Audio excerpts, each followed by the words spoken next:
Alhamdulillah. Permettez-moi de vous donner 3 conseils.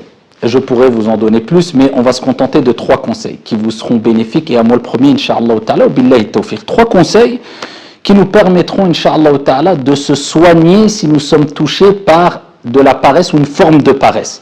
Attention, la paresse, c'est une maladie. La paresse, c'est un mal. Et qui nous touche toutes et tous à différents degrés. Le prophète alayhi salatu wa sallam lui-même, il cherche ses protections auprès d'Allah Azza wa Jal contre ce mal qui est la paresse. Que dire de nous? Donc ne sois pas trop sûr de toi en te disant moi je ne suis pas paresseux. Et ceux qui sont trop sûrs de soi pensent que la paresse touche simplement les gens qui ne se lèvent pas tôt le matin pour aller travailler. Certes, c'est une forme de paresse aussi, mais la paresse n'est pas que physique. Il y a la paresse physique, la paresse intellectuelle et la paresse spirituelle. La paresse physique, on a donné l'exemple, celui qui ne veut pas se fouler, il reste à la maison dormir jusqu'à midi. Il a oublié que le prophète alayhi salatu wassalam a dit qu'on a béni pour ma communauté le matin, qu'il faut se lever tôt le matin. Le monde appartient à ceux qui se lèvent tôt, comme il l'a dit. Donc il faut se lever tôt, il faut se bouger. C'est ça le tawakkul, la confiance en Allah subhanahu wa ta'ala. C'est de faire les causes, se bouger et de s'en remettre à Dieu. Et Dieu met les faits dans les causes. Non, ça c'est une paresse physique, mais pas que. Celui qui va faire de la muscu toute la journée, et pour lui, c'est pas difficile de soulever des 50, 60, 100 kilos et plus encore. Mais par contre, le matin pour Salat al-Fajr, les quelques grammes de sa couette, il n'arrive pas à soulever, c'est de la paresse aussi. Faut pas penser qu'il est très fort. Non, non, le vrai fort, c'est celui qui, soit, si on veut, il arrive à soulever de la fonte, mais il arrive à soulever sa couette al-Fajr aussi pour adorer Allah subhanahu wa ta'ala, qui lui a permis de boire, de manger, de respirer et de vivre. Vous voyez, la paresse physique, c'est un mal aussi, on est d'accord. Mais il y a la paresse intellectuelle aussi. C'est quoi la paresse intellectuelle? C'est les gens qui aussi ne veulent pas se fouler. Et moi, j'en fais partie quelquefois. Donc, on ne veut pas lire trop dans la journée, on se contente de lire que très peu, ou on ne lit pas du tout carrément. C'est des gens qui, quand ils voient un livre, ils préfèrent lire le résumé ou voir une vidéo sur Internet plutôt que lire le livre. C'est des gens qui, quand ils entendent une information, même ne les concernant pas, qui ne les concerne pas, ils ne se foulent pas trop. Ils se disent, bon, c'est bon, j'ai eu cette information, je ne vais pas pousser la réflexion, voilà, je vais faire ma propre déduction rapidement. Et tout ça, c'est de la paresse intellectuelle. Et il y a de la paresse spirituelle. J'arrive pas à lire le Coran, j'arrive pas à prier, j'arrive pas à prier à l'heure, j'arrive pas à jeûner, j'arrive pas à prendre le Coran, j'arrive pas à... Voilà, ma spiritualité, elle a un niveau, je préfère même pas de raconter, ma foi est basse. Voilà, ça, c'est dû à la paresse spirituelle. On ne fait pas d'effort dans tout ce qui est lié à la spiritualité. On n'a pas vraiment cet amour ardent de se rapprocher d'Allah et de le satisfaire et de se préparer pour le delà. Donc, pour toutes ces raisons, il faut donner des solutions. Des solutions pour éviter de tomber dans une de ces formes de paresse que j'ai citées. Et parmi les solutions, il y a en un, ad-du'a, l'invocation. Parce que quand on a une demande, on demande à qui? À celui qui peut nous accorder ce qu'on veut. Et c'est qui peut nous accorder ce qu'on veut? Allah. Donc on demande à Allah, on commence par ad-du'a. Et on ne néglige pas ad-du'a.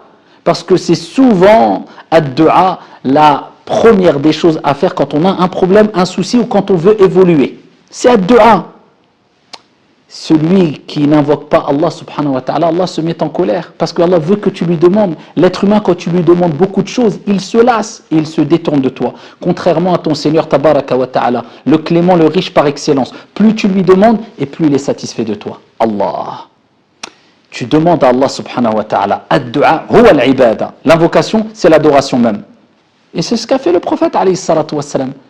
Et je vais vous dire la dua, juste une partie de la dua qui disait le prophète alayhi salatu wassalam, juste cette partie-là, pour simplifier pour tout le monde, essayez de la dire, la répéter tous les jours. Allahumma inni a'udhu bika min al-ajzi wal-kasal. Oh Allah, même en français, pas de mal. Je cherche protection, refuge auprès de toi. Vous savez, c'est pas rien. Si le prophète disait ça en introduction de son invocation, c'est que ce qui suit, c'est quand même un mal, c'est une maladie.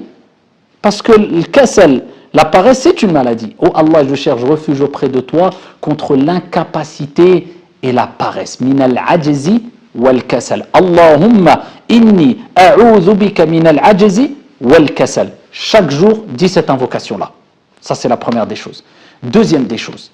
Dans Sahihain, le prophète alayhi salatu wassalam nous dit, lorsqu'une personne dort, Shaitan, le diable, vient et fait 3 nœuds derrière sa nuque.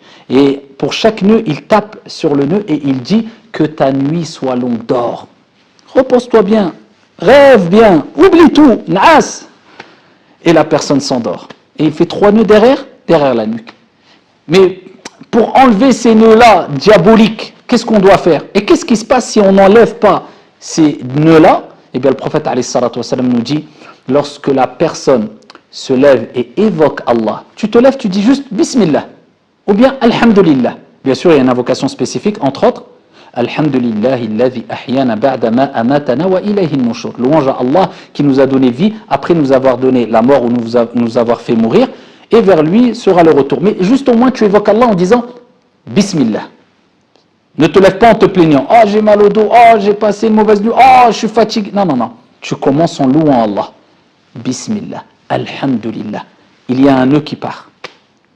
Ensuite, le prophète, il dit, quand tu te lèves et tu fais les ablutions, il y a un deuxième nœud qui part. Allah, tu te lèves et tu fais les... Tant pis pour ceux qui ne font pas les ablutions. Il y a un deuxième nœud qui part. Et ensuite, tu fais ta prière, salat al-fajr, la prière du matin, il y a un troisième nœud qui part. Et ensuite, qu'est-ce qui se passe? La personne se sent bien, elle est de bonne humeur toute la journée. La personne se lève en forme et elle est de bonne humeur. Subhanallah, c'est une cause de la bonne humeur. Et que tu sois en forme, eh bien c'est de quoi? Évoquer Allah, faire les ablutions et faire ta prière. T'enlèves les 3 nœuds. Ne reste pas toute la journée avec ces nœuds. Et ne cumule pas des centaines ou des milliers de nœuds. Contrairement à l'autre personne qui n'a pas évoqué Allah, qui n'a pas fait les ablutions et qui n'a pas fait sa prière, le prophète alayhi afdalus salati wa taslim dit, il est de mauvaise humeur et paresseux. Il sent une certaine lourdeur dans la journée. Il se sent fatigué, il se sent... Vous voyez? Donc deuxième des causes, pour s'éloigner de la paresse, c'est de se lever le matin en évoquant Dieu, en faisant les ablutions, en faisant la prière. Et troisième des conseils, et dernier des conseils, je répète, je pourrais en donner plusieurs, mais au moins, restons focus, concentrés sur ces 3 conseils-là. Sache que le prophète alayhi salatu wa salam a dit Innamal a'malu bil khawatim. Les actions ne valent que par leur fin. On ne sait pas quand on va mourir. Fais de ta journée la meilleure de tes journées et considère ta journée que tu es en train de vivre comme peut-être ta dernière journée. Il n'y a pas de temps à perdre. Sois vif, sois intelligent, bouge-toi pour les choses mondaines et de l'au-delà, mais particulièrement pour l'au-delà. Pas de temps à perdre. Un des moyens que le prophète alayhi salatu wa salam nous a donné afin de prier avec concentration, parce qu'on se plaint tous, je prie mais je bâcle ma prière alors que c'est l'acte d'adoration le plus aimé auprès d'Allah. Le prophète alayhi salatu wa salam nous donne la solution. Fais de ta prière comme si c'était ta dernière prière. Prière de celui qui fait ses adieux. Voilà, c'est comme si tu te disais c'est la dernière prière que je fais, après je vais sûrement mourir. Si on te disait après cette prière de Dhuhr ou cette prière de l'Asr, tu vas mourir et tu vas rencontrer Allah subhanahu wa ta'ala avec ta dernière action qui est peut-être la prière, qui est l'acte d'adoration le plus aimé auprès d'Allah. Comment tu vas faire ta prière? Donc fais de ta journée ta dernière journée et fais que ta dernière journée soit ta meilleure journée. Considère la journée que tu vis comme peut-être la dernière journée que tu vis et fais de cette dernière journée la meilleure de tes journées. Man mata ala shay'in bu'itha alayh. Celui qui meurt sur une chose, une habitude, une action, ressuscitera auprès d'Allah sur cette action-là. Dis-toi, aujourd'hui, je dois agir avec perfection.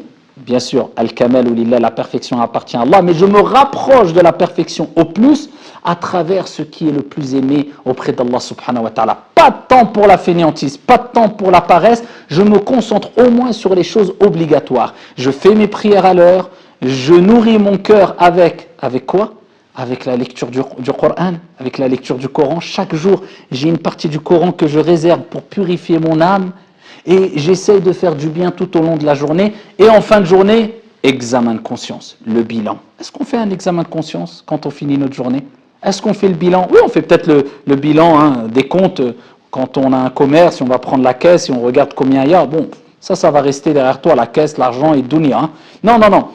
Le soir avant de dormir, bon, qu'est-ce que j'ai fait de bien aujourd'hui? Qu'est-ce que j'ai fait de mal? Je pose tout ça dans la balance. Il y a plus de bien ou de mal? Ça s'appelle un examen de conscience. Et quand tu réagiras comme ça va te pousser à te réveiller. Et ainsi, Inch'Allah, tu vas te défaire de ce sentiment de lourdeur, de paresse, étape par étape. Wa billahi tawfiq, wallahu a'lam, wassalamu alaikum.